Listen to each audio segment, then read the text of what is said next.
So I was having a conversation with a dear friend of mine over coffee recently, and conversation of what is life came up, which is my favorite conversation to have with anyone. And one of the descriptions that came up in that conversation was life is a movie, and we, as in each of us individuals, in and through our perception and our vantage point of that perception, is living in a movie. And in that movie we are watching, we are also playing a lead role. And at the same time, we are co-writing the movie with God. And so it's a 4-part creative process, our lives.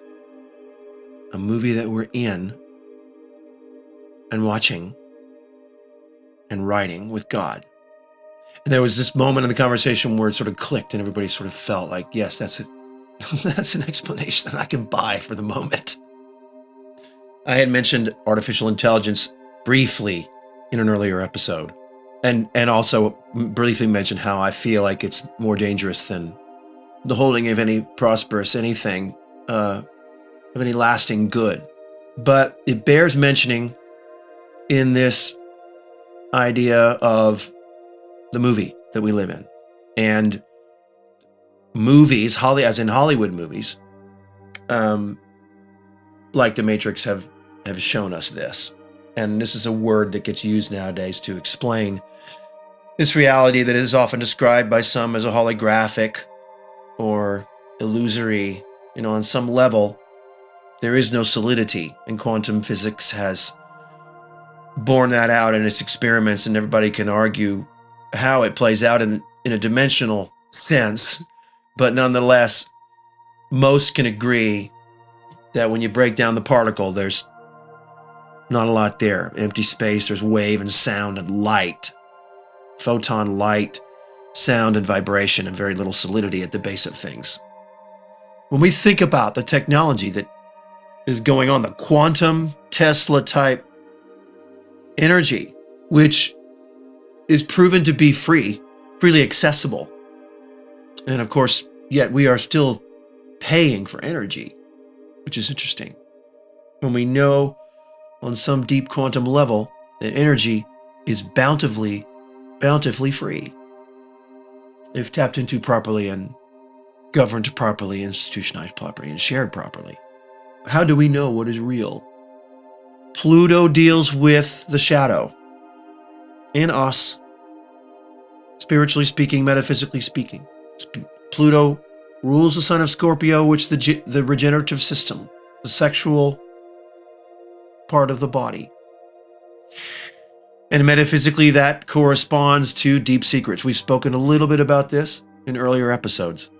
When Pluto is at work in a person's being, it is working at the depth of their being and their shadow. And so if Pluto is going to be passing through Aquarius for 20 years, it is going to be dealing with the shadow of the collective, the shadow of technology itself, the shadow of that which we all think and determine and perceive what is real and what is not. And because we know there is always a dark side to things that are unknown to us, even in ourselves, we have to admit and accept and understand that there are dark shadow sides to the world that we do not know about or understand or have heard of. Pluto is the wrecking ball either way. If your sun sign is in Aquarius or if your rising sign is in Aquarius, this is going to be a richly personal experience for you. There's no way around it.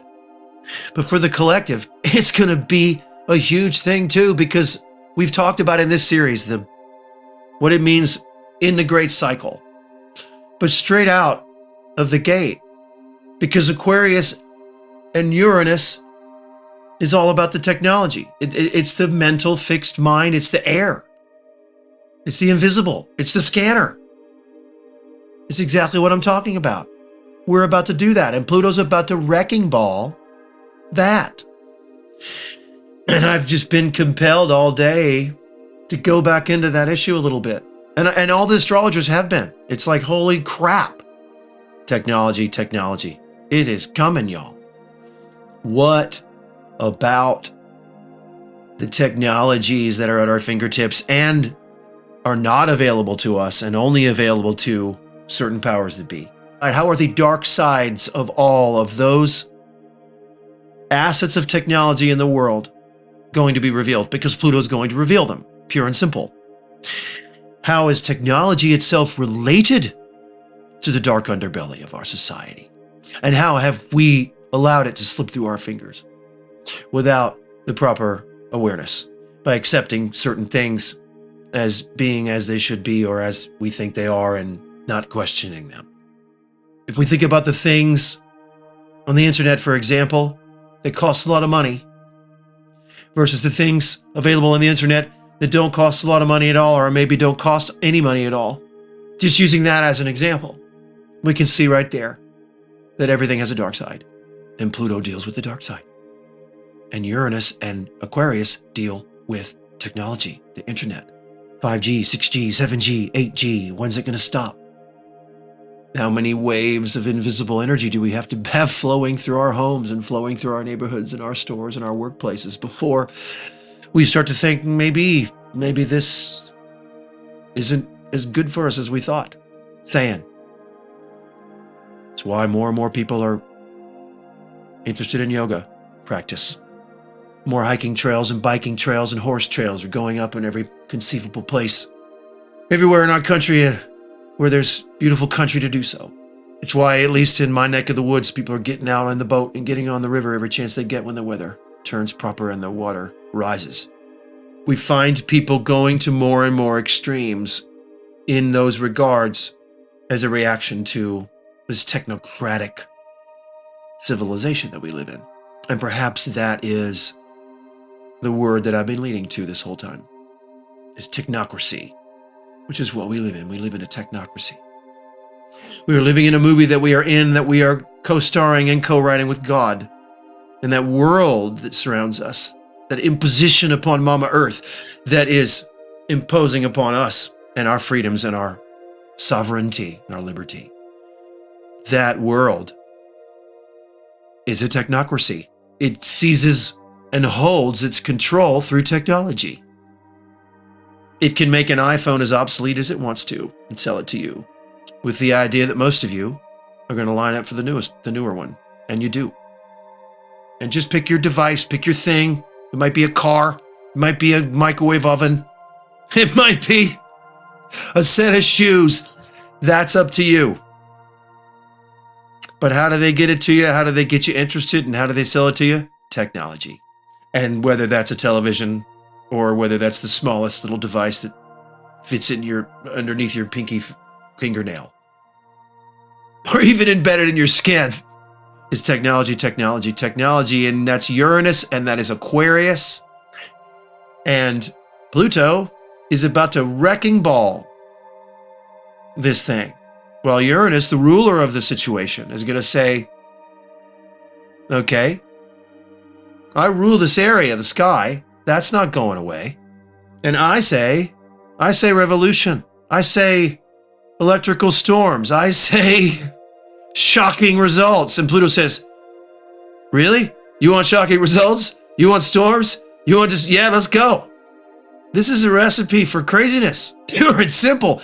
And the craziness, the amount of craziness that we are going to witness and have to live through is directly correlated to how self-aware we become, how self-aware we remain, and how self-aware we grow, how much we grow in that self-awareness, and our awareness of spirit, and our awareness of Mama Earth, and our awareness of our own dark side, and our awareness of the reality of that technocracy and how we really don't fully understand what is going on, and our awareness of that movie that we live in, that movie that we're co-writing with God, The firmament is there as co-writer, as the mind of God, shining down on us in all of its angles, all of its angels. And we are here with our free will that God gave to us out of its infinite grace. And we co-write our soul's dream through this rocky mountain climb of life on earth and in the world which is governed by a technocratic force that is unknown to us for the most part, because it is spiritual in nature. And if we raise our vibration spiritually, we will come to better understand the forces that govern that world, the ones that have their finger on the pulse of that technocracy. Uranus says, let's go, revolution, break it up, break it down, let's make it shocking. And Pluto says, okay, it's going to be slow. Uranus wants it fast, Pluto wants it slow, because Pluto wants to make sure you learn a lesson.